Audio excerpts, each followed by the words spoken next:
National Weather Service in Milwaukee-Sullivan has issued a severe thunderstorm warning for northeastern Ozaukee County in southeastern Wisconsin, eastern Fond du Lac County and east central Wisconsin, northeastern Washington County in southeastern Wisconsin, Sheboygan County in east central Wisconsin, until 7:15 p.m.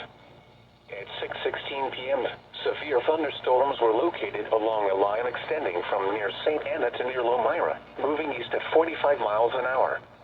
Hazard, 60 miles an hour wind gusts. Source, radar indicated. Impact, expects damage to roofs, siding, and trees.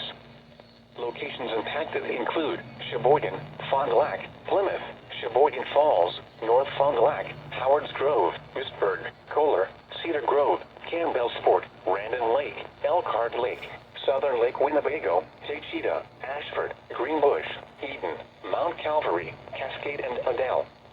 People attending the Fond du Lac County Fair should seek safe shelter immediately. For your protection, move to an interior room on the lowest floor of a building.